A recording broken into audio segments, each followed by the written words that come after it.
السلام علیکم دوستو۔ اسلام میں عورت کے لیے ایک شادی کا حکم ہی کیوں؟ سائنس بھی اسلام کے احکامات کی تائید پر مجبور ہو گئی۔ ایک ماہر جین یہودی جو کہ یہودی عالم دین بھی تھا، کھلے طور پر کہتا ہے کہ روئے زمین پر مسلم خاتون سے زیادہ پاک باز اور صاف ستھری کسی بھی مذہب کی کوئی خاتون نہیں ہے۔ البرٹ آئنسٹائن انسٹی ٹیوٹ سے منسلک ایک ماہر جین یہودی پیشوا رابرٹ نے اپنے قبول اسلام کا اعلان کیا، جس کا واحد سبب بنا قرآن میں مذکورہ مطلقہ کی عدت کے حکم سے واقفیت اور عدت کے لیے 3 مہینے کی تحدید کے پیچھے کار فرما حکمت سے شناسائی۔ اللہ تعالیٰ کا فرمان ہے، ترجمہ: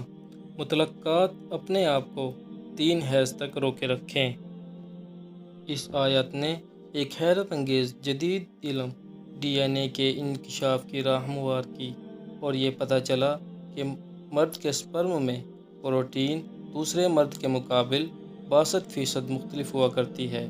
اور عورت کا جسم ایک کمپیوٹر کی مانند ہے جس کا کوئی مرد ہم بستری کرتا ہے تو عورت کا جسم مرد کے تمام بیکٹیریاز جذب و محفوظ کر لیتا ہے۔ اس لیے طلاق کے فوراً بعد اگر کوئی عورت کسی دوسرے مرد سے شادی کر لے یا پھر بیک وقت کئی لوگوں سے جسمانی تعلقات استوار کر لے تو اس کے بدن میں کئی ڈی این اے جمع ہو جاتے ہیں جو خطرناک وائرس کی شکل اختیار کر لیتے ہیں اور جسم کے اندر جان لیوا امراض پیدا ہونے کا سبب بنتے ہیں۔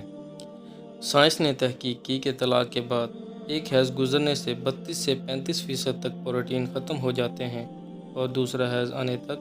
67 سے 72% آدمی کا ڈی این اے زائل ہو جاتا ہے، اور تیسرے حیض میں 99.9% ختم ہو جاتا ہے، اور پھر رحم صاحب کا ڈی این اے سے پاک ہو جاتا ہے اور بغیر کسی سائیڈ ایفیکٹ اور نقصان کے نیا ڈی این اے قبول کرنے کے لیے تیار ہو جاتا ہے۔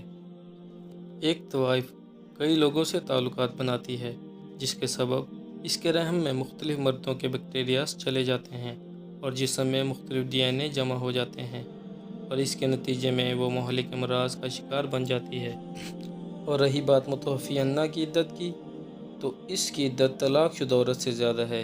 کیونکہ غم و حزن کی بنا پر سابقہ ڈی این اے جلدی ختم نہیں ہوتا اور اسے ختم کرنے کے لیے پہلے سے زیادہ وقت درکار ہوتا ہے، اور اسی کی رعایت کرتے ہوئے ایسی عورتوں کے لیے 4 مہینے اور 10 دن کی عدت رکھی گئی ہے۔ فرمان الہی ہے، اور تم میں سے جس کی وفات ہو جائے اور اپنی بیویاں چھوڑے تو چاہیے کہ وہ 4 مہینے اور 10 دن تک اپنے آپ کو روکے رکھیں۔ اس حقیقت سے راہ پا کر ایک ماہر ڈاکٹر نے امریکہ کے 2 مختلف علاقوں میں تحقیق کی۔